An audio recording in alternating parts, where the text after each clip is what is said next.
Good evening. Few, if any, events will touch the lives of so many of us as the death in the early hours of this morning of Diana, Princess of Wales.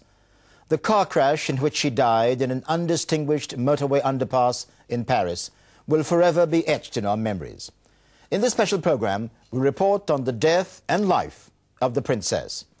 Over the next hour and a quarter, we report on the return to Britain of the Princess's coffin. We'll examine how the terrible crash happened. We'll look at the facets of her life which made Diana the most famous woman in the world.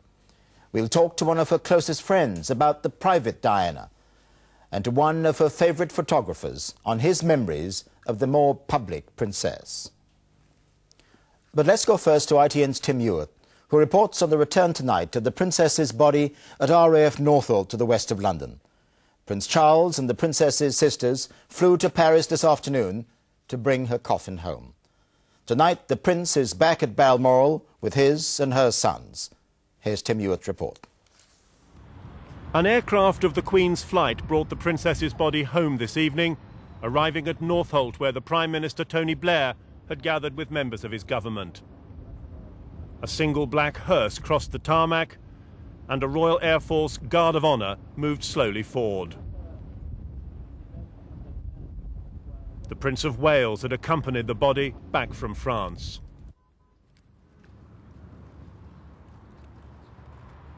Diana's coffin was draped in a royal standard trimmed with an ermine border to signify a member of the royal family. It was a mark of respect, a sign that on this sad occasion she was still to be treated as part of the family, despite her divorce from the Prince last year. A line of dignitaries on the tarmac included the Lord Lieutenant of Greater London, Field Marshal Lord Bramall, and the Lord Chamberlain, who has final responsibility for the funeral arrangements.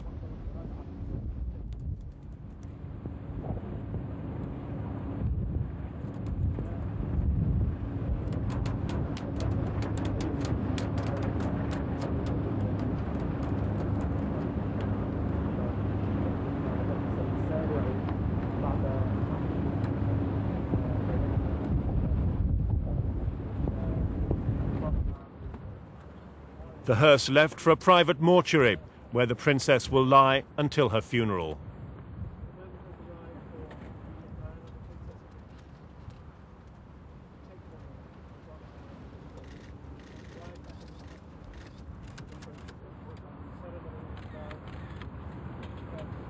We're just now seeing the cortege. Prince Charles boarded the aircraft for the 1.5-hour flight to Aberdeen and the drive back to Balmoral to rejoin his sons. It was the end of a day of disbelief.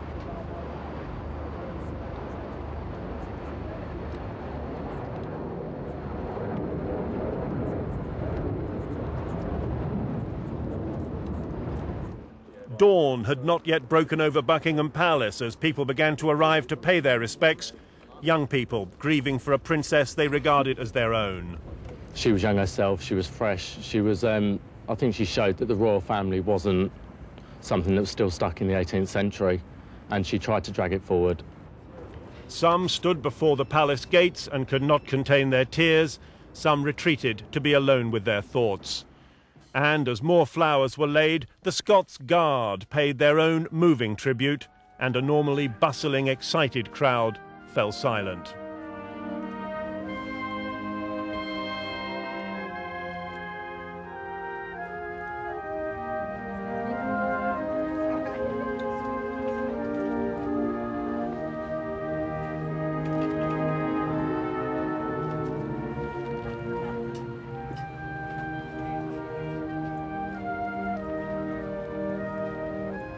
Throughout the day, Buckingham Palace seems to have been a focus for the nation's grief, a sign that for so many people the Princess remained a member of the royal family and that her extraordinary public popularity had not diminished.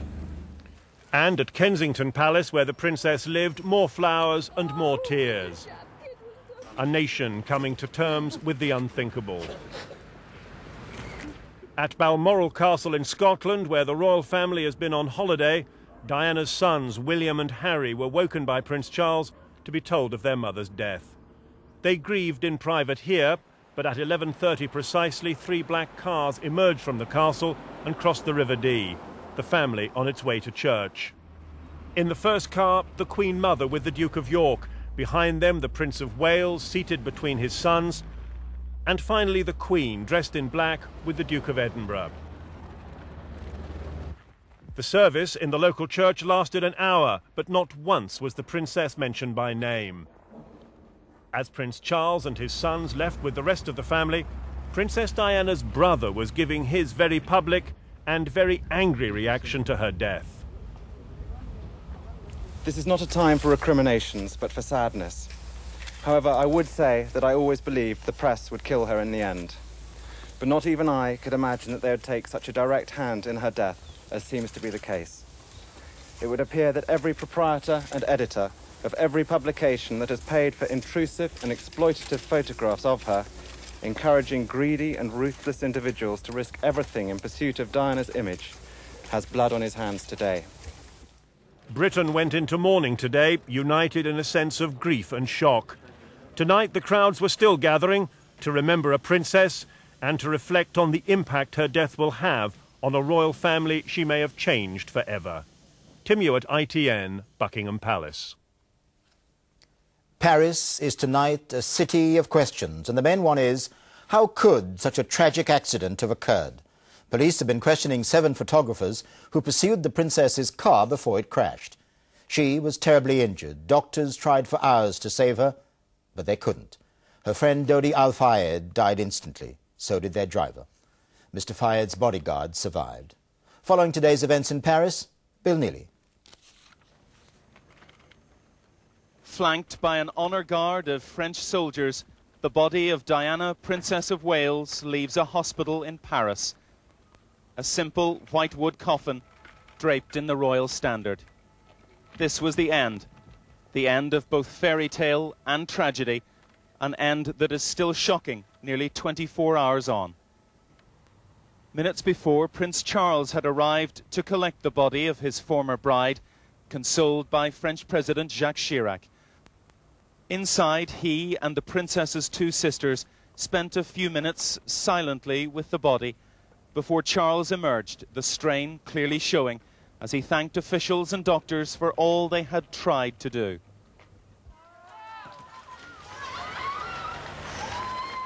Then, in an unmarked and unremarkable vehicle, the woman whose life was so remarkable was driven through Paris for the last time, just 18 hours after the short journey that had caused her death.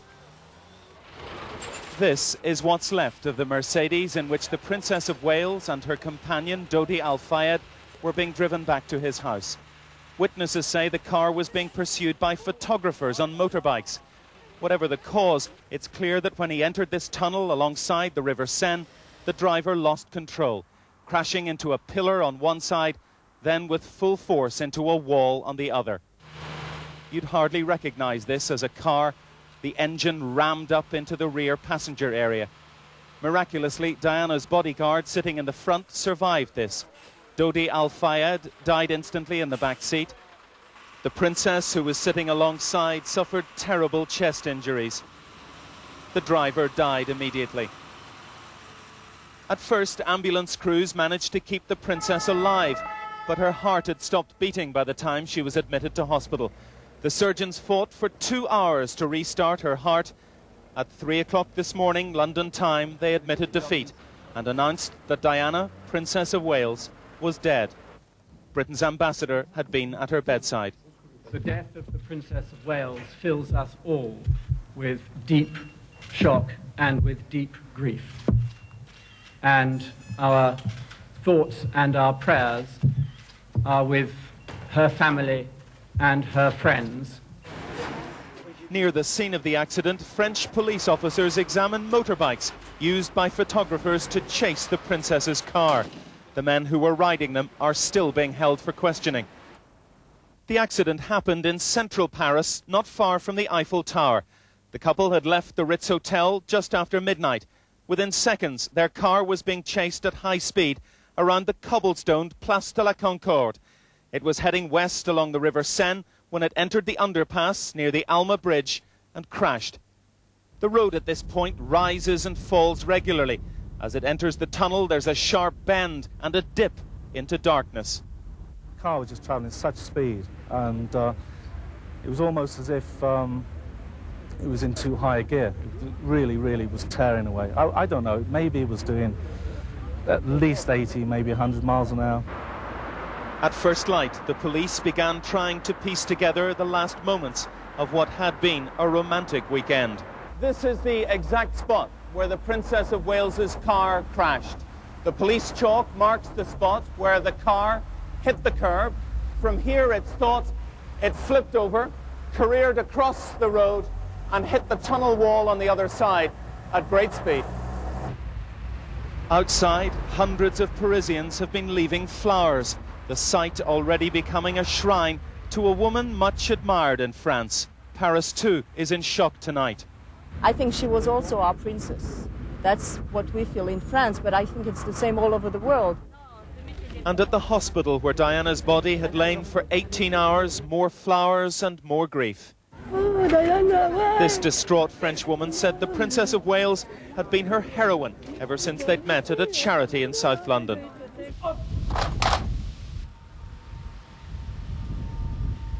But the charities and the good causes, the glittering balls and the lavish holidays are over now.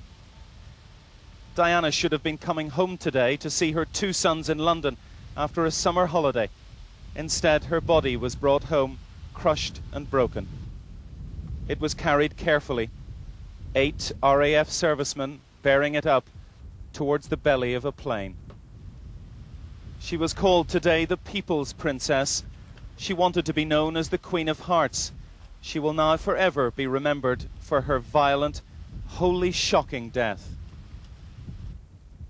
The Prince of Wales took her back, calmer now, and the plane left France for England, leaving behind a stunned city and a stunned continent. Diana, Princess of Wales, is dead. Bill Neely, ITN, Paris. And Bill Neely joins me now from the scene of the accident. Bill, a scene, I'm sure, tinged with great sorrow tonight. What's happening there? Yes, you join me at the very scene of the accident. The traffic now freely flowing into the tunnel where the Princess of Wales lost her life, about 200 yards from where I'm standing now. I am surrounded by hundreds of people who have really been coming here all day to lay flowers at this area, which, as I said, has become a shrine. Someone has pinned up a Union flag on the bridge. This is a really historic and beautiful spot. Of course, it will now be remembered for something quite different. Bill, there was some talk today about the possibility, no more than that, of manslaughter charges being brought against those who pursued the princess and didn't come to her aid after the crash. What can you tell us about that? Well, the police and the state prosecutor are both trying to do just that, and that would be a big change because it would mean that the princess was killed. They have 7 photographers in custody. They have laid charges before a magistrate against 4 of them, but we do not believe at the moment that those charges are manslaughter. And they are questioning 3 others. It's believed most of those 7 came to Paris from the Mediterranean. They followed the princess here in order to take her photograph. And they are concentrating on one photographer who they think may have got in front of the princess's car in order to take a photograph through the windscreen of the princess and Dodi Al-Fayed together.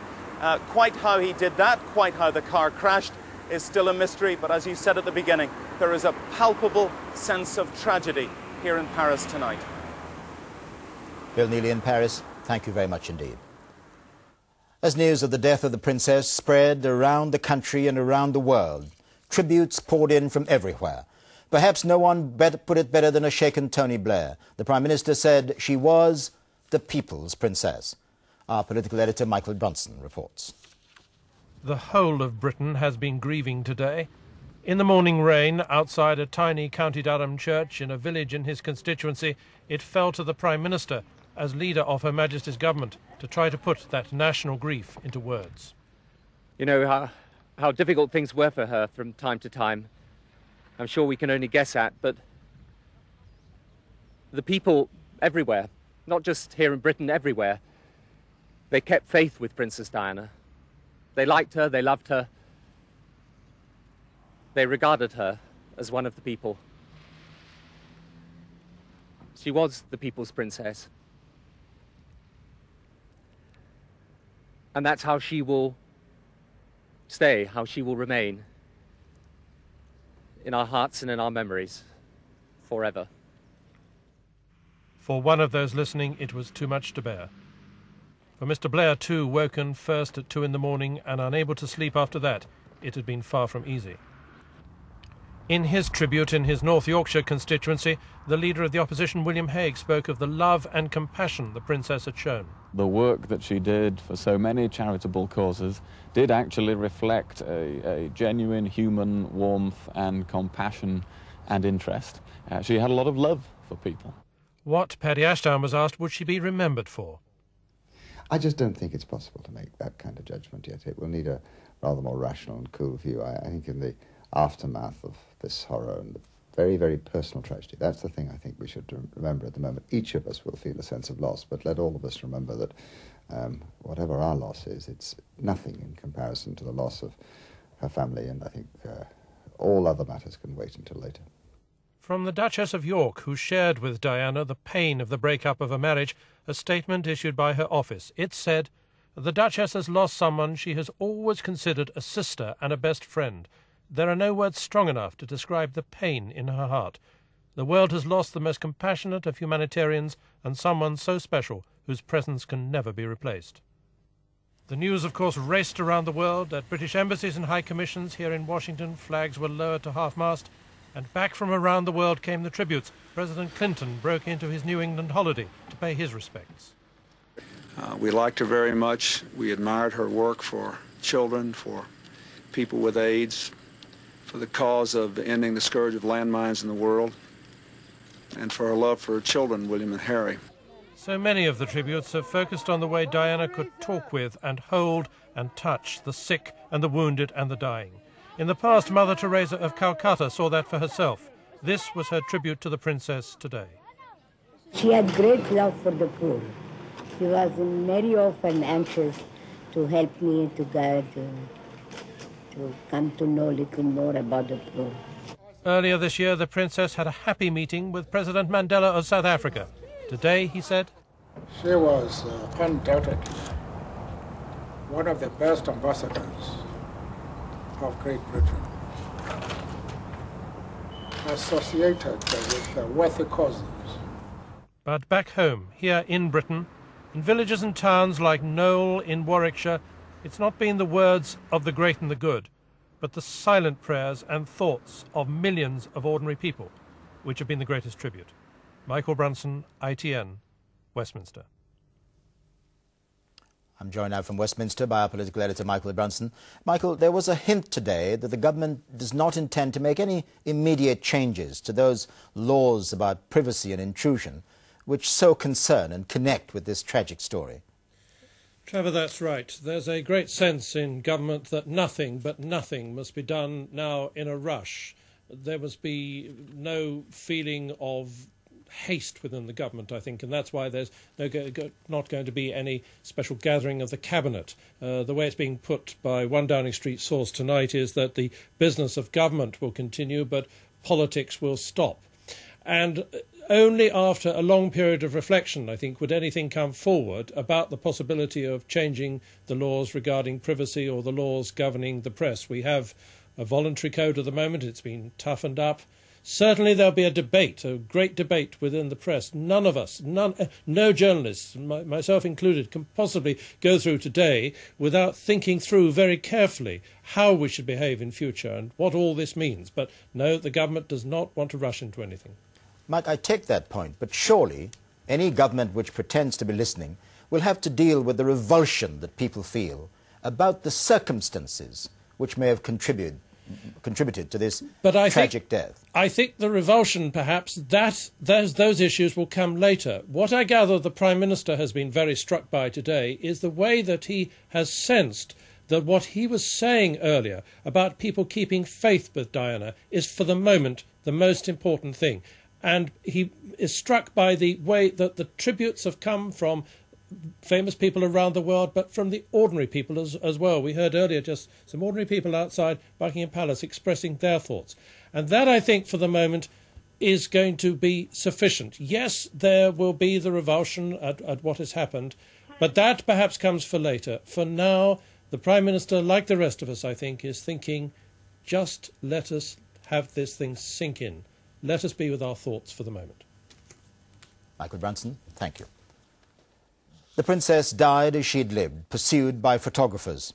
We've already heard the anger the Princess's brother Earl Spencer directed at the media, emphatically blaming them for what happened. But as we heard, the government made it clear today that it's much too early to say whether laws on privacy and intrusion should now be reviewed. Our Home Affairs editor Jennifer Nadel reports. Photographed and followed wherever she went, tonight the focus was firmly on those who pursued her, amid calls for an urgent inquiry into the role of the media. Mr Al-Fayed believes that this appalling tragedy would never have happened but for the attentions of these people who I suppose we shall have to call photographers. It was quite appalling what happened, and we're just coming to terms with that. The European Convention on Human Rights will give a general right to privacy, and calls for tougher measures have so far been rejected in favour of continued self-regulation. I think there has been concern in Britain, in the press and the media, that there should be a line drawn and that it should be drawn by a responsible press and by responsible media, rather than having it drawn for them by others, with the development of a stronger press complaint system. And I'm certain that that is the right way to go. The paparazzi clearly wouldn't have been pursuing her were it not for the fact that the photographs that she of her that they took earned so much money for them. Recent photos of the Princess in Saint-Tropez sold for hundreds of thousands of pounds. Newspaper editors say legislation wouldn't have quelled the pursuit of the ultimate photo, which could have fetched £1 million. France has very stringent privacy laws. They were completely ineffective, both at Saint-Tropez and clearly in Paris. The story about the Prince of Wales, the story about the breakup of the royal marriage, was a worldwide story. It had huge market potential in every country in the world. Even if you banned it in one country, the market would still be sufficiently great to ensure that the harassment continued.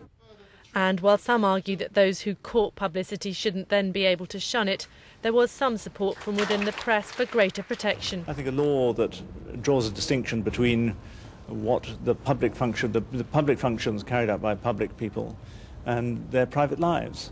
And going out for dinner with your boyfriend, it seems to me, is something that is clearly private. It's no business of anybody else's. A sentiment clearly supported by mourners gathering at Buckingham Palace earlier today.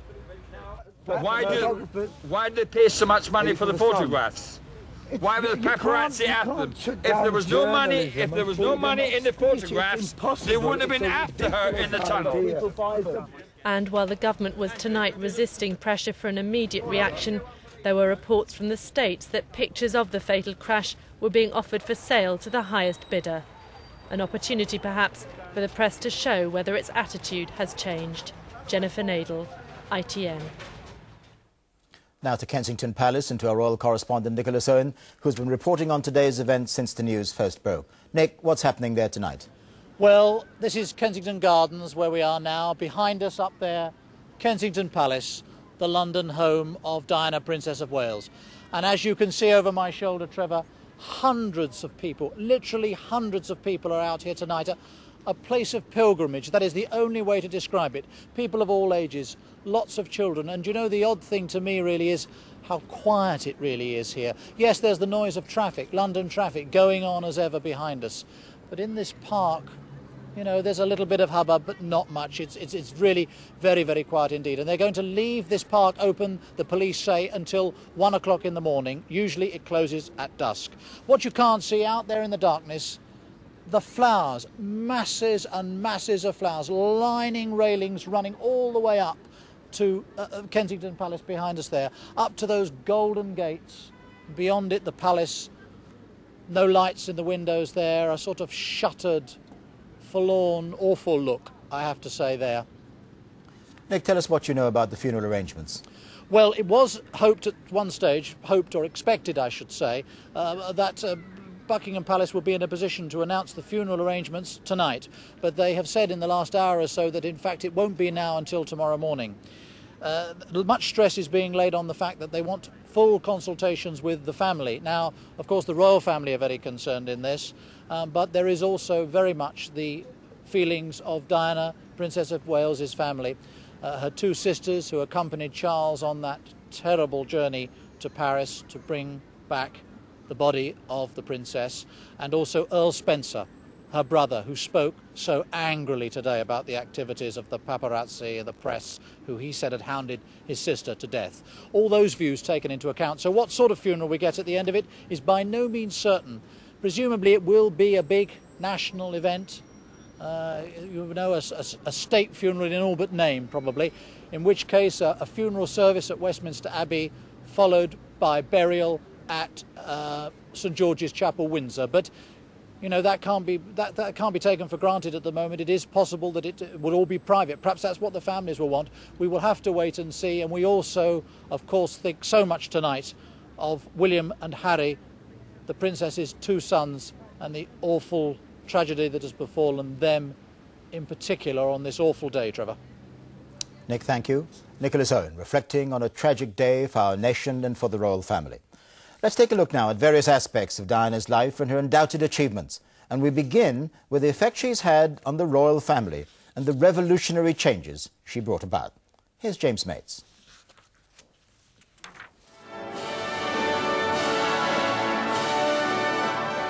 The summer of 1981 and the House of Windsor seemed as secure as it had ever been. The heir to the throne had a bride, the nation had its fairy tale. Into the monarchy had come a young woman of aristocratic background and training who would give the institution youth and sparkle well into the 21st century. Not only that, but within a year there was a male heir as well. Surely no royal house could have its future so clearly and happily mapped out. The new princess was a breath of fresh air, certainly, but more than that, she was changing the whole business of royalty. In came the cameras, going behind the scenes at the family firm. Out went some of the stuffiness, the reserve, the distance, and along came the adoring crowds wherever she went in the world. She almost single-handedly rejuvenated the monarchy in the 1980s when all was going well, and there was that parade of weddings and births that had the nation almost permanently en fête, and they were on the front pages every day then, but it was all good news, and the family monarchy, which is a 20th century creation, was going strong. It was more than just a change of style. The shy princess had suddenly turned out to hold very strong views on the future of a 1,000-year-old institution, views she wasn't prepared to change. I would like a monarchy that has more contact with its people. And I don't mean by riding around bicycles and things like that, but just having a more in-depth understanding. And I don't say that as a criticism to the present monarchy. I just say that as what I see and hear and feel on a daily basis in the role I have chosen for myself. Most galling of all to the traditionalists, the young princess's views were proving extraordinarily popular. Di mania just wasn't going away. Indeed, it was upstaging, even overshadowing those who'd grown used to centre stage. I haven't yet worked out a method of splitting my wife in half. She can do both sides. When Diana came into the royal family, they expected a flurry of publicity for the first few months following the marriage, and then she would fade into the background, and she would be number two, always the supporting act. And that's how it was seen inside the royal family. Well, it didn't happen like that. The whole thing just mushroomed so that Diana very quickly became an international superstar. And there was a degree of jealousy from Prince Charles about that, because he is, as most members of the royal family are, they are quite vain people. They like to be in the spotlight. That was difficult enough in the early days, but by the time the marriage began falling apart, it became intolerable. Their royal duties began to diverge, but the cameras and the nation's sympathy stayed firmly with the princess. She felt that those around Charles, those she referred to as the establishment, were now actively out to get her.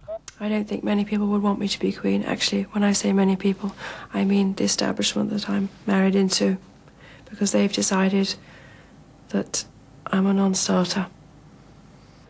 For all her attempts to carve out a new role for herself on the fringes of and then outside the royal family, those attitudes to her never changed. That she didn't really fit into the establishment. I think the establishment were always a little bit, I don't know, to say suspicious, but disparaging about her. And that, of course, increased as time went on, because the establishment will always stay where the power is. And eventually a Prince of Wales who's going to become king, he is the power figure. So to some extent, she was isolated. But the other thing that never changed was the affection in which she was held by the British people. Affection that moved her to tears in the middle of her marriage breakup. Affection that only grew with her show of stylish defiance the night her husband told the nation he had been unfaithful to her. And that will have its legacy. What began back in 1981 with a magical wedding at St. Paul's has already changed the monarchy, and it will continue doing so, because those ideas held so strongly by the princess about what a modern monarchy should be like have proved to be so popular that they will not be forgotten now that she's gone. James Mates, ITN, at St. Paul's Cathedral. Joining me now to discuss the princess's effect on the royal family, I'm joined by two royal authors, Andrew Morton and Penny Junor. Andrew Morton, we saw you there in James Mates' report.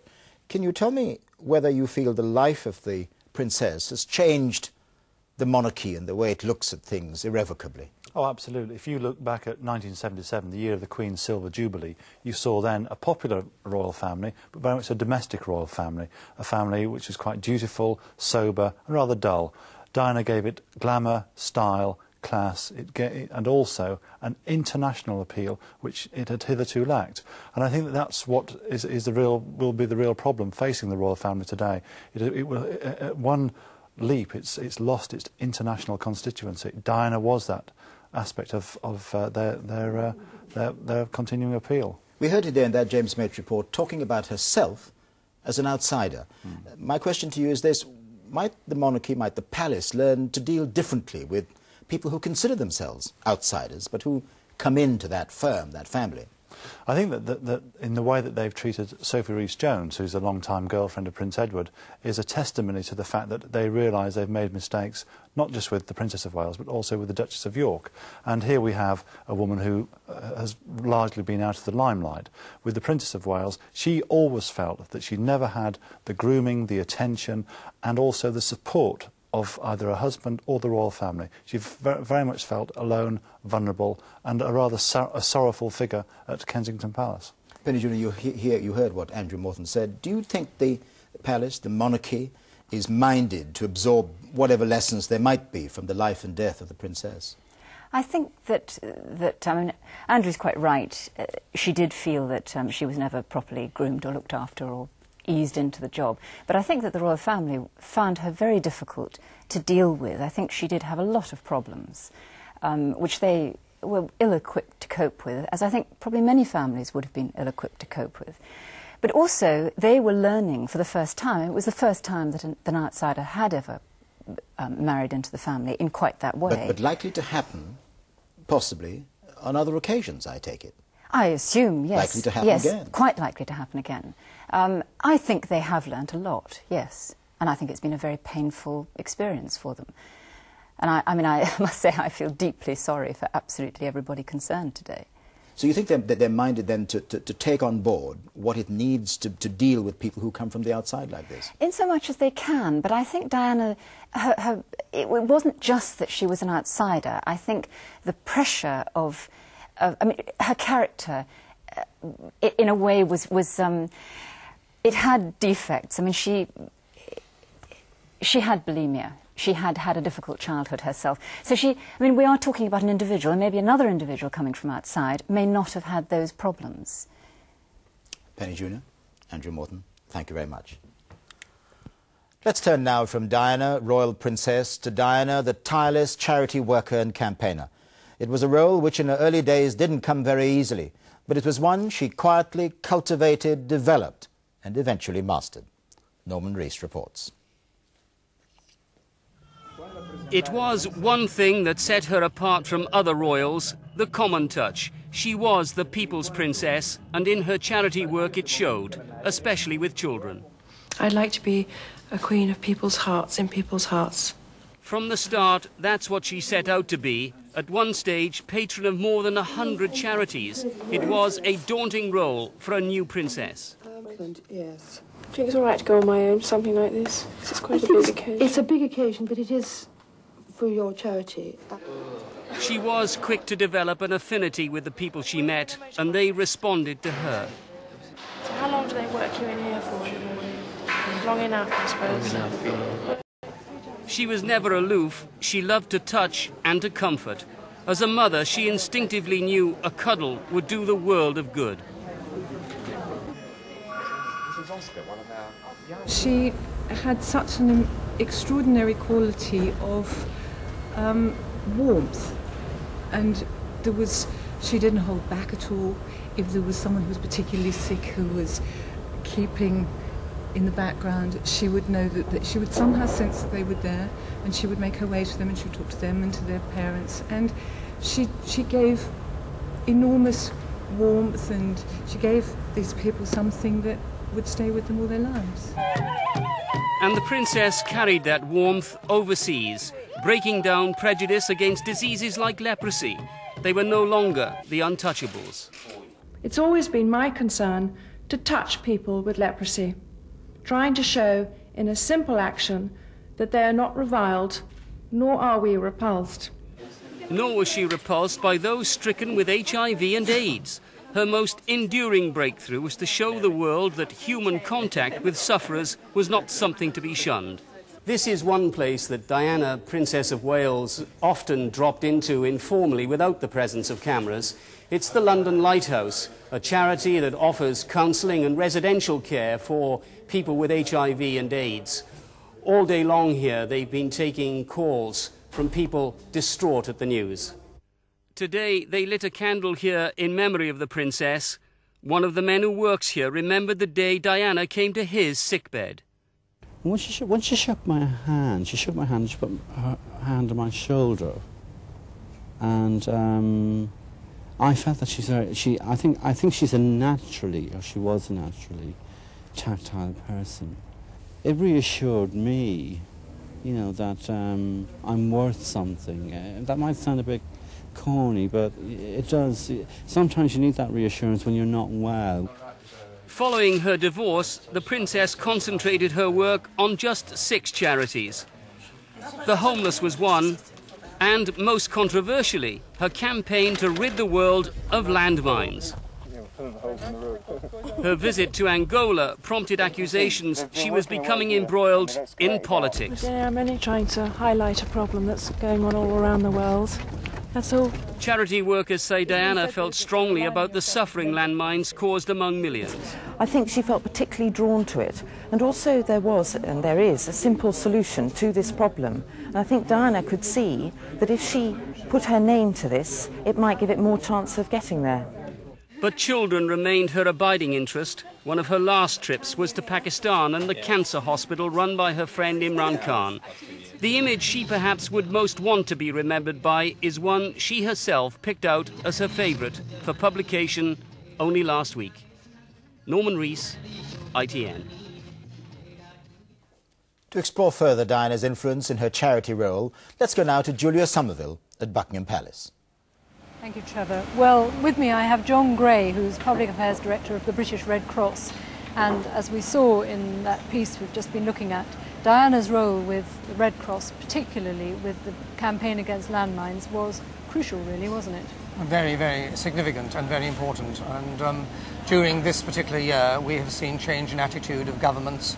A lot of money has been raised for victims, and the profile of our campaign has increased, I would think, 5-fold. In 1996, when the International Committee of the Red Cross was attempting to get landmines high on the agenda, we were having great difficulties and great problems, until we approached the Princess of Wales through Lord Attenborough, who allowed her to come to his film premiere of one of his new films, and from there just took off, and that was only just 10 months ago. So much has been achieved in the last 10 months. And she was more than a figurehead, wasn't she? She really did seem to play a part. Indeed, wanted to know what was going on. She wanted to see documentation, took an interest, scheduling, and wanted recce meetings and really got involved in every detail, and not just on the work itself and how she would deal with victims and with those who are leading very difficult lives, but in the organising of the events and what we would do at the events. And recently we've been talking to her office about some events for the future and making plans for those. And her wishes were all making sure we raised more money for more work. It's going to have a devastating impact, obviously, on you, her loss. How are you going to replace her? You obviously can't replace her. Well, she's irreplaceable. So the work for Landmine campaign will go on.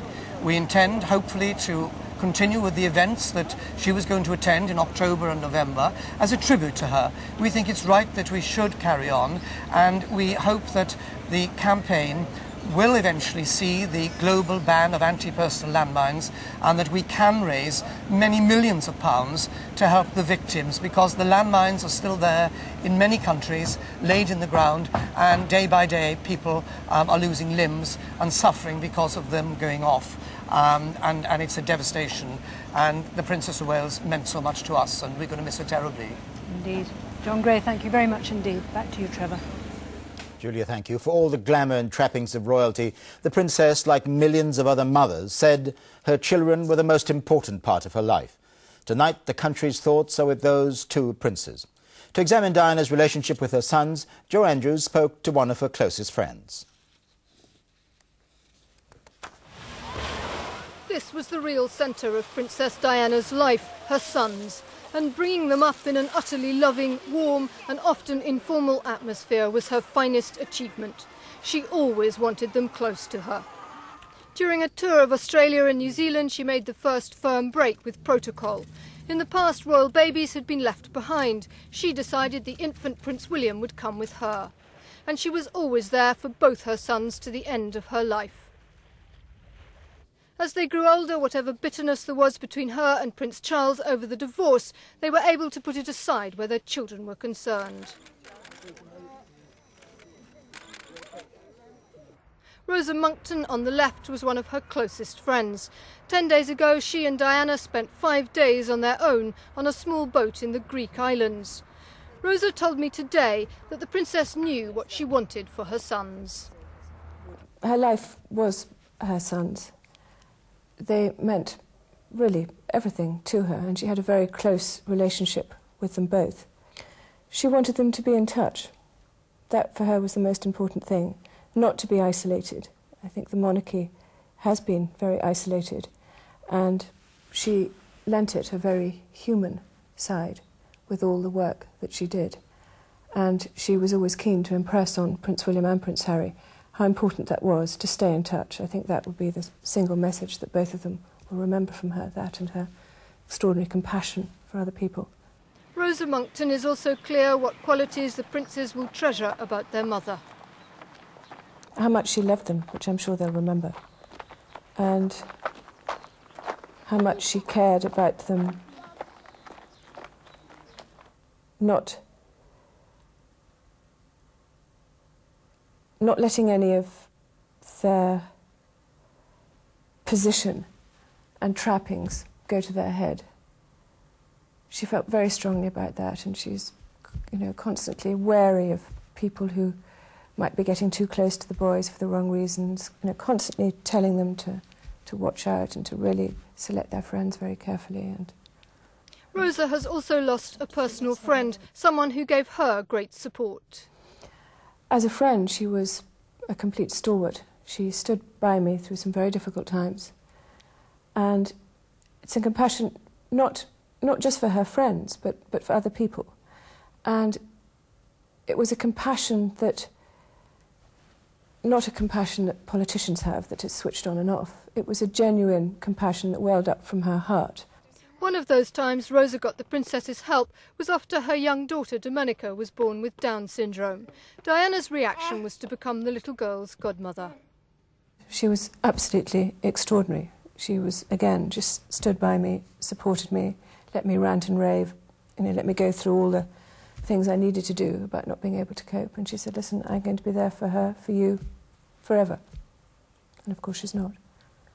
What kind of a godmother has she been to your daughter? She has been both loving and constructive.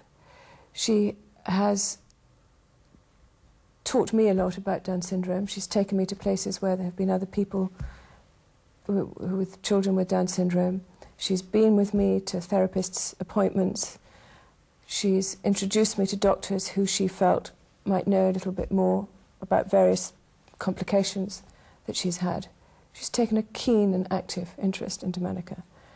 And I'm only so sad that in his last 3 or 4 days, Domenica has been walking. It's just started, and her godmother won't see it. Rosa Monckton and the Princess were to find there was little privacy even in their friendship. Their holiday 10 days ago was dogged by photographers. I think that it's going to be very difficult for both of those boys now. They saw how their mother has been hounded by the press, and I have to say, you know, I've been a friend of hers for some time, but until we went to Greece, I had no idea quite how bad it was. It made her very angry when she was trying to relax, and when all she wanted was time out, time to recover from Bosnia, time to discuss, you know, girl talk, basically. That's it. That's all she wanted, a bit of peace. And she was never, ever, ever allowed it. I think there's got to be a lot of reassessing about all sorts of things. What kind of things? About the role of the press. I would imagine that the royal family are going to have to do some serious thinking. I do think it was a petty thing to strip her of that title. She would have had a bit more protection. She'd been protected from, lobby groups and, getting involved in political arenas and things like that, if she'd just kept that. But above all, Rosa Monckton's heart goes out to her friend's 2 sons who will now have to face their teenage years without Diana. I think they remember her as their wonderful, loving mother, full stop. Jo Andrews, ITN. I'm joined now by 2 people with special insights into the family life of the princess. Richard Branson, a friend of hers, and the author Chris Wilson, who has written about how she looked after William and Harry. Chris Wilson, above everything else, her love for those 2 boys shone like a beacon. They were her all her life. There was nothing else in her life left, really. Her charity work was something, but that could have been stripped away. She wanted the boys. She kept their one foot in reality, and what she was able to do was to show them real life. She would put a baseball cap on the boys, she would take them and give them a hamburger, she would take them to a theme park, things which the royal family themselves are not disposed towards doing, and she helped to bring to them the kind of idea that the 21st century monarchy should have and should be. But that's just the point. She tried to inject, as you say, elements of reality into their lives. It begs the question, how will they cope now? Well, I think there's going to, as Rosa Monckton so rightly said, there's going to have to be a very drastic reassessment of what goes on behind the palace walls, because Prince Charles, as with all fathers in a divorce situation, spends very little time with his boys. I think last year he spent 30 days with them. Well, that means 11 months of the year they are spending time with an extended family of grandmothers and great-grandmothers and cousins and surrogate mothers like Tiggy Legg Burke and Emily Van Cutsem. And he is going to have to reorder his life so that he spends more time with his sons. He's going to have to find time in the school holidays to be with them. And there's going to have to be a drastic reappraisal of how much time he spends as a parent himself. Richard Branson, you saw precious family time with the princess and her sons. What was that like? Well, she was just a wonderful, down-to-earth mum, and you know, the sort of mum which would cuddle and hug the children. And did she holiday on your island? Yes, and you know, she would arrive, and you know, the kids would be running everywhere and going mad like kids should, and there was no sort of strict regimentation that you'd expect from the royals of the past. Knowing what we know of her, there must have been a great deal of humour injected into this wonderful relationship which she had with the boys. Can you tell me about that? Oh, she was always, particularly behind the scenes, coming up with wonderful humorous things. I mean, we did this plane ride with her, and she dressed up in a air hostess outfit, and we were coming over Windsor Castle, and she said to the boys, and over the intercom, If everybody looks out of the window to the right, they'll see Granny's place. And it's just little things like that that made everybody smile. Chris Wilson, you must know a little about the nature of the boys. How will they cope with this awesome business of coming to terms with the death of a mother? I think the most difficult thing that Prince William is going to face as future king is that already he has shown a predisposition towards or hatred for the press, really, and particularly for the photographers. And I think that what has happened, and certainly the words of his uncle Earl Spencer today, will not make life any easier for him. He has got a public role. Very soon he is going to be a young man. We are going to expect a great deal from him. In a sense, he inherits the mantle of his mother. He is the only glamorous member of this family, and he has got to come out into the open and bat for the royal family in a big way. And I think that is going to be very hard. Actually, Harry, the younger one, is going to find it much easier. Richard, what memories will you... I just think that the most wonderful thing is that Prince William has all the best attributes of Diana, and you know she will live on, I think, through Prince William, and you know obviously it would have been wonderful if she could have given him a few more years, but I think that you know he's you know I think most of his formative years are already there. Richard Branson, Chris Wilson, thank you very much. We mentioned earlier Diana's role as ambassador for numerous charities. Perhaps her greatest unofficial ambassadorial role was for the British fashion industry. What she wore became part of her public persona, and her tastes matured with her personality. Caroline Kerr reports. At 19, when Diana was first thrust into the public eye, she was a typical Sloane Ranger. Her clothes were unextraordinary, simply the uniform of any well-heeled young Englishwoman. Though her taste was conventional, she was at that early stage innocent of the ways of photographers, and apparently shocked when this picture revealed her legs through the sunlight. But her first experiment in designer clothing was a revealing black gown, which left the press gasping at her courage. She became friendly with the Emanuels, a young couple just out of fashion college, and asked them to make her wedding gown. She was chubby, she was very kind of normal, everyday nursery school teacher, no airs and graces, and sort of very bubbly, a bit shy. I always remember that she was so natural, you would never think that she was going to be the most famous woman in the world. They promised her she would look like a fairy tale princess on her wedding day, and she did. It set a standard of expectation throughout the world that would eventually make her a fashion icon.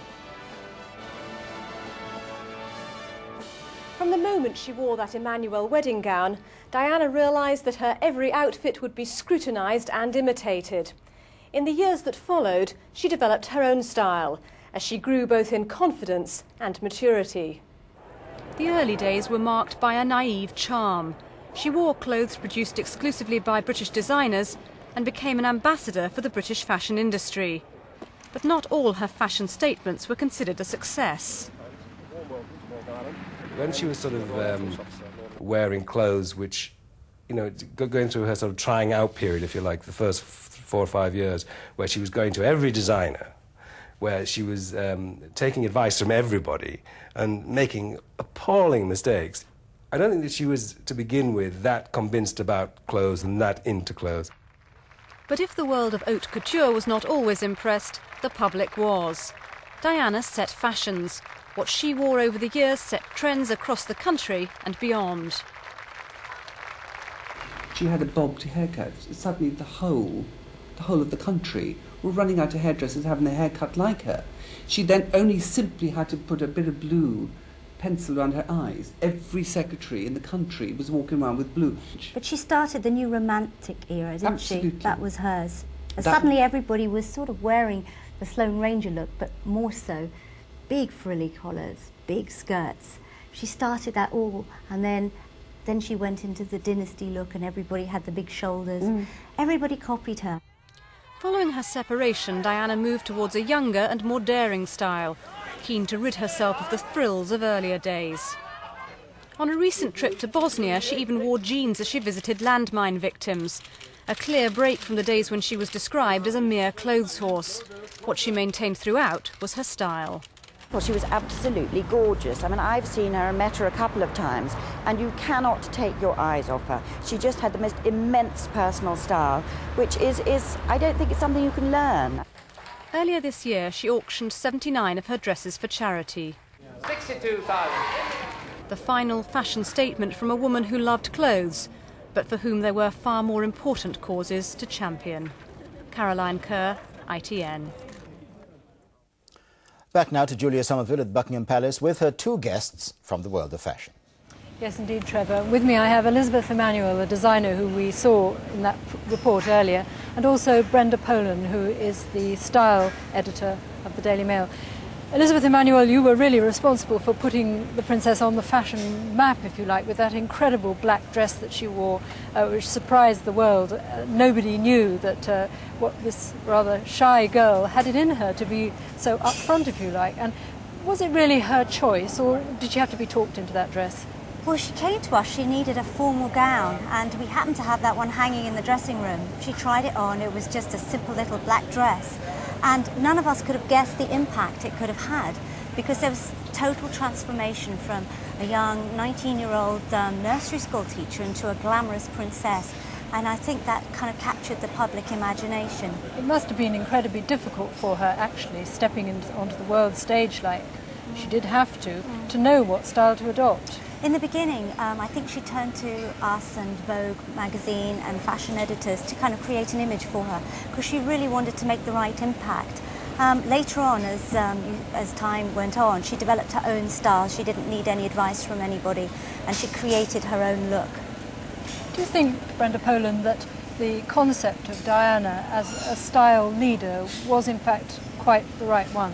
I think in some ways it was that she understood the power of clothes, and she made English fashion high profile precisely because of what Liz has just said, that right at the beginning she understood it was important that she had an image, and she took the best possible advice, she constructed that image, and then as she grew in confidence she was able to develop it herself. And in these last few years we've seen a personal style which is absolutely a sophisticated, independent woman who is secure in her beauty and knows exactly how she was supposed to look. Do you think that she would have continued to play such a major role for the British fashion industry? I think she was becoming much more international in her choice of clothes, but she would always have been a fashion icon. Everybody would always have wanted to know what the label was in the back of her dress, simply because she just enhanced everything she ever wore. It was interesting that young people have been saying all day today that she was somebody who really appealed to them, and I suppose to some extent they did identify with what she wore, but in a way, being a princess, she wore completely different clothes from what the rest of us normally wear. Well, she didn't. I mean, she knew the power of the clothes and what it could convey. It was interesting that even when she wasn't making an effort to dress up, she still looked so stylish, and the press would comment on how incredible she looked. She was just the most stunning, wonderful woman, and we were so lucky to have had her, and we'll just miss her. We'll just miss her so terribly. That's just what everybody's been saying today. Elizabeth Emanuel, Brenda Poland, thank you very much indeed. Back to you, Trevor. Julia, thank you. The princess's death is, of course, headline news around the world and will no doubt continue to be for some days to come. Rarely has a week gone by when she hasn't been on the front pages. Some of those headlines have been of her own making. Many of them haven't. Colin Baker reports now on Diana, the newsmaker. She modernised the royal family, and right from the start she changed forever the way it was to be reported. Diana, for what remained of her life, was to be at the centre of it all. From the moment the engagement was announced, the strain was felt. How well are you coping with all the press attention? Well, as you can see, you can tell. Are you bearing up with it quite well, though? Because it must be quite a strain with all of us after you. Well, it is, naturally. Former editor and writer Lord Deeds reported on Diana throughout her royal life and became a close friend who understood her fear of the media. I mean, this has been going on now for, 17, 18 years. I mean, she's always been troubled by the attention of photographers. She never got used to it. She never got used to it. Quite prepared to concede that they were help to her and her causes. Never got used to it. There was an innocent charm about Diana, much loved by the photographers, but being so closely scrutinised led to mistrust and misgivings. Do you think sometimes that newspapers, as is the way of life, build people up and then just as quickly knock them down? Well, they do, but there again, it's their job, isn't it, really? I came in on the scene and I apparently could do no wrong, but it's quite interesting to see that the niggly things that go on now that I apparently perhaps could be doing wrong.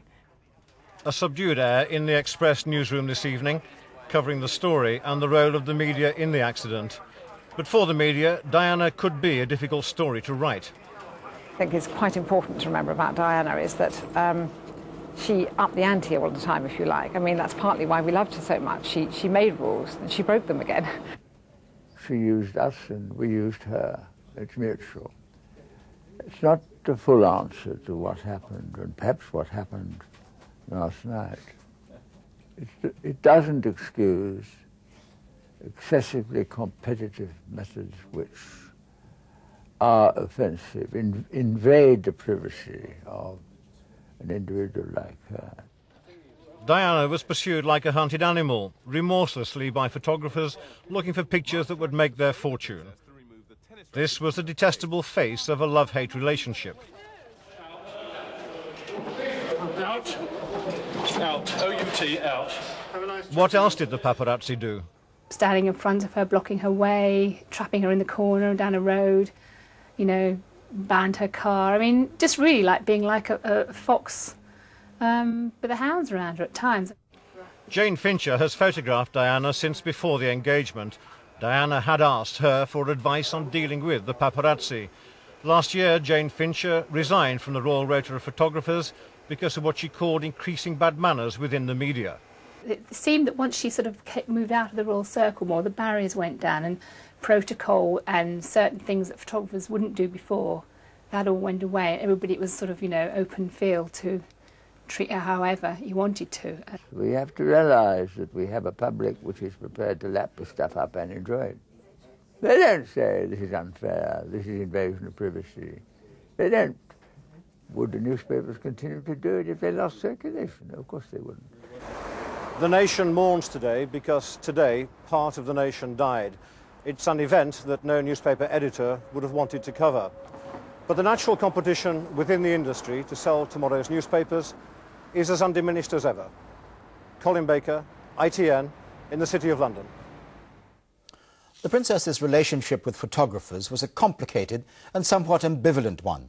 She resented, at times very angrily, that their intrusive picture-taking could make her life such a misery. But she valued their work too because she knew how compelling and powerful images of herself could be in advancing the causes she championed. Freelance photographer Tim Graham was a favourite. I spoke to him earlier today about his photographic and personal memories of Diana.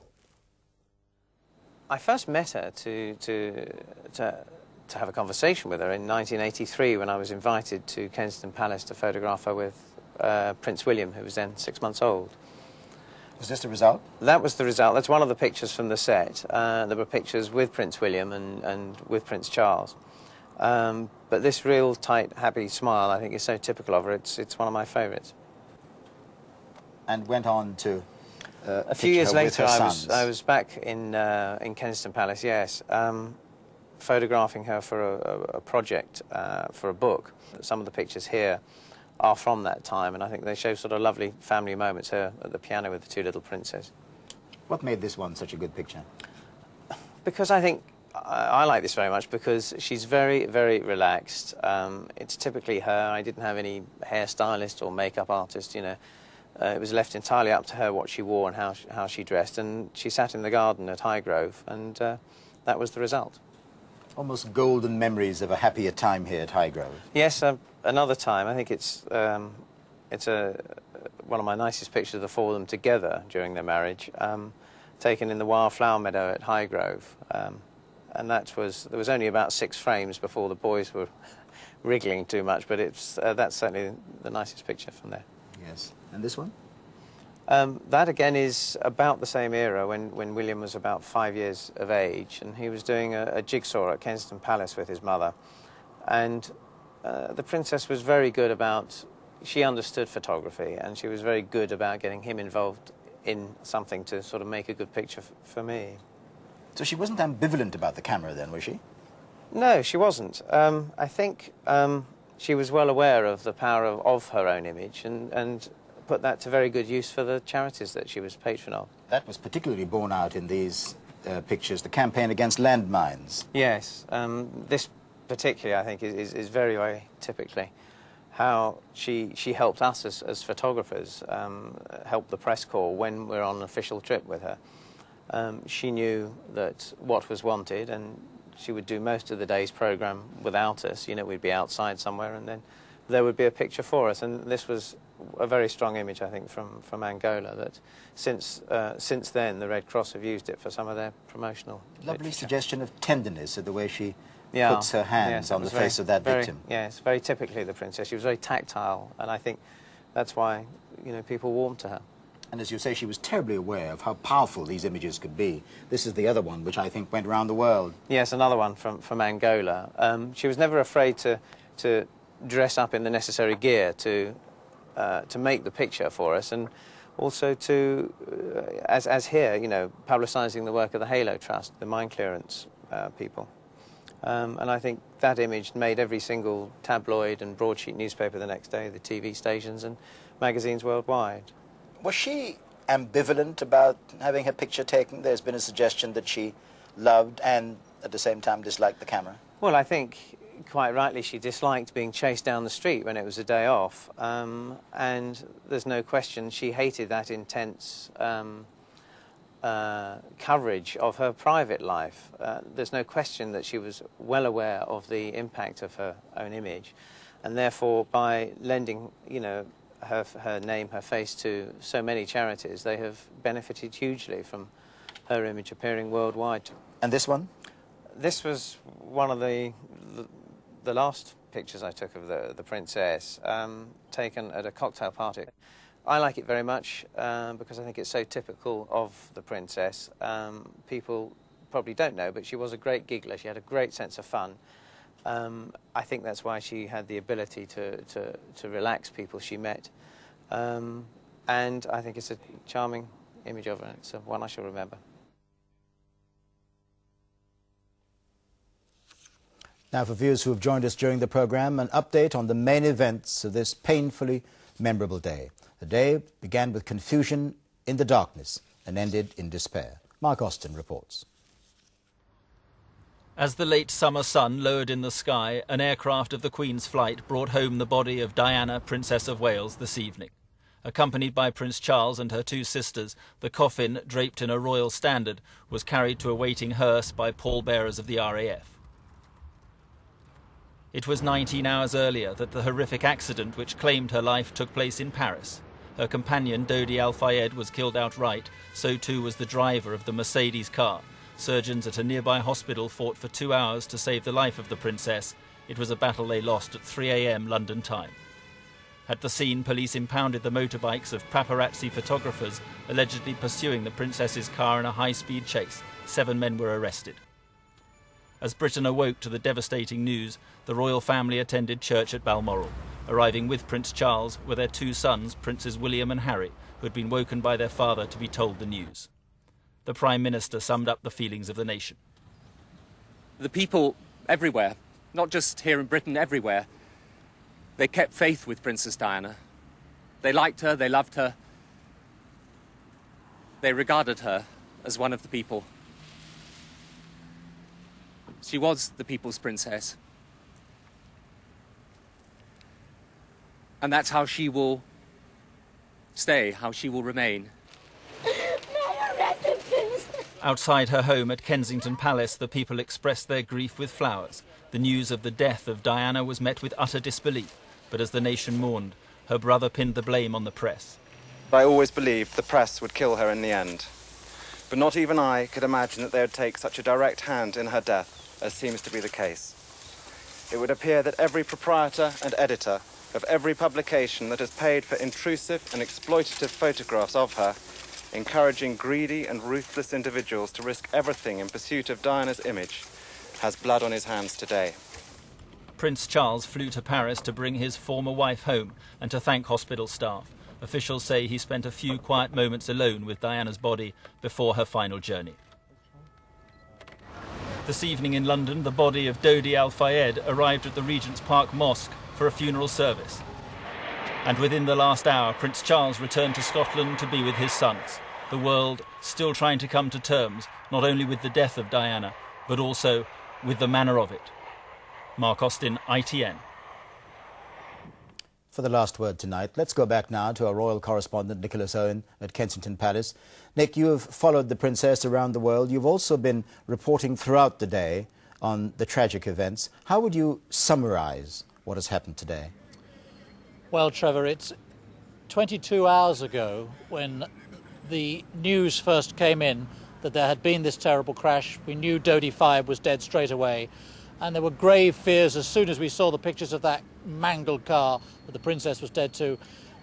It didn't seem possible then, it didn't seem believable then that this awful tragedy had happened, and frankly, I still don't quite believe it, and I think that's the mood of the whole country. Tony Blair spoke for us all on that sort of theme. Can I just say one thing, Trevor, on Dodi Fayed? We gather that he may already have been buried. His father, Mohammed Al-Fayed, was determined that he should be brought back to this country to lie in British soil, despite all the arguments Mohammed Al-Fayed, his father, has had with the British government. There was a ceremony, a burial service, a funeral service, I should say, at the Regent's Park Mosque for him, and we gather he may already have been buried down in Surrey. But to go back to your question, shattering day, stunning, all those words come to mind, and still at the end of it, I'm still not quite sure I believe it all. Nick, another question, not very different from that. Could you tell us your views on what the effect of Princess Diana's death will be? Well, I think the effect, in the first place, is going to be very directly on her young son, Prince William, 15 years old, tall lad, good-looking, we all know this. One day, he should be king. He already finds it extremely difficult to get along in public, to be photographed. He hates what the press has been doing to his mother. Many times he's comforted her when she's had a tough time with her marriage, and also, I think, when she's had a tough time dealing with the world at large.